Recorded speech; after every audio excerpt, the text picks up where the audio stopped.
Aili from the University of Education, Winnipeg, from the Department of History in the Faculty of Social Science. Today we are going to have an interesting talk on the topic women's slavery. That's women in slavery in the African societies. When we talk about slavery, what is slavery all about? Slavery is when one is being captured or one's freedom is being encroached upon. Or in other terms, we can also talk about the fact that one is not gaining autonomy. When we talk about autonomy here refers to where an individual can be able to do something independently, or someone has the ability to be able to do something without depending on another. That's autonomy. So if one's autonomy or one's freedom is being seized or encroached upon, it can also be termed as slavery. Good.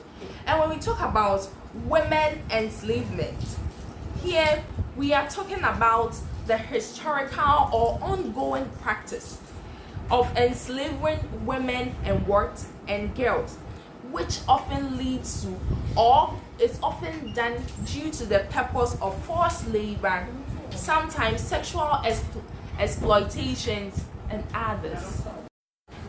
Women have historically played significant role in marriage and slavery, often defined by societal norms and expectation.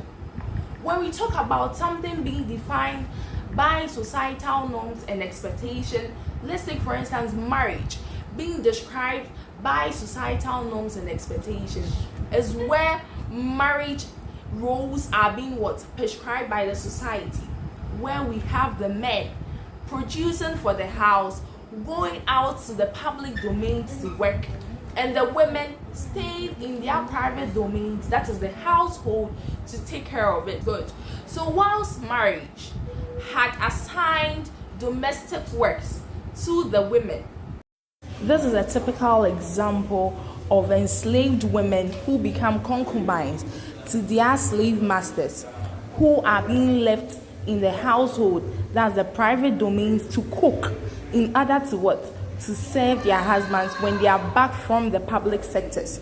This is due to the fact that ladies were assumed not to be having that kind of capacity in making or having positions in these public sectors.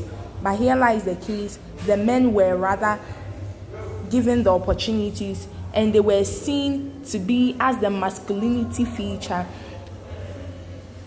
going into the private domains. Good. This is also an example of a woman serving the enslaved masters when they are back from the public domains. Slavery here turns it to the opposite manner, which opposes oppressive and exploitative conditions upon these women. Here we are yet to see and yet to know how women are being treated in these African societies. In contrast to marriage, slavery subjected women to extreme oppression. Here, women were often regarded as properties rather than individuals with rights. Women or enslaved women were forced into labor, which ranged from domestic services to agricultural services, depending on the system of slavery in place. They were often expected to do multiple task roles, including cooking, washing, cleaning, and child rearing of their enslavers. Particularly, enslaved women performed laboring and child rearing for their enslavers. They whilst also fulfilling laboring intensive tasks in their plantations and also their households. Moreover, when it comes to physical and sexual exploitation, enslaved women are what? Are vulnerable. Most women who are enslaved are being forced to have sexual intercourse or intimacy with their masters. This is a typical example of a slave who has been brought to their master just to have an affair with her. This does not only affect the people physically but also affects their mental health, because most of these slaves do this unwillingly, which did not only reinforce their subjugation but therefore led to a long-time implication on their psychological and physical well-being. Children that were often born were either seen as producers or the heirs. Producers in the sense that they inherit their mother's slaves line, and the heir inherited the free men line. Women in marriage and slavery occupied roles that were defined by patriarchal and exploitative structures, whilst marriage confined women to domestic roles and often placed them under male authority. Slavery subjected them to forced labor, abuse, and dehumanization. Despite these adversities, women in both contexts found ways to exercise resilience and resistance of women in marriage, and slavery underscored the importance of ongoing efforts towards gender equality and social justice. Commercial break. We come to the social hierarchy of women during this period. Here it was based on races, class, and status. African enslaved women, free black women, and white women were treated differently and had different experiences and different social standing orders due to how they were being seen and treated. For instance, enslaved African women faced all the extreme oppressions and the physical torture. White women were given the opportunities to be able to have quality education. They had a greater access to education and cultural opportunities. Also, they were privileged in the social and economic path.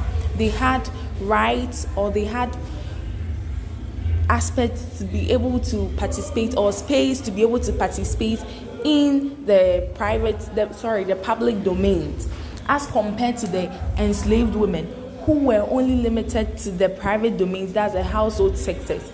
Also, they had limited roles. The white women had limited roles.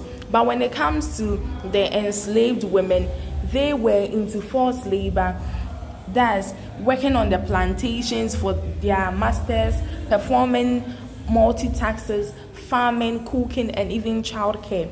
They had limited autonomy. They had no right or control over their lives. They were controlled by these masters, and also whatever their masters say are final. Their pronunciation were not to be challenged. They were also subjected to violence. That enslaved women were vulnerable to physical and sexual abuses. To conclude, these are the various or the means through which women who were being enslaved were being treated in the African societies. On our next episode, we will talk more about this. Bye.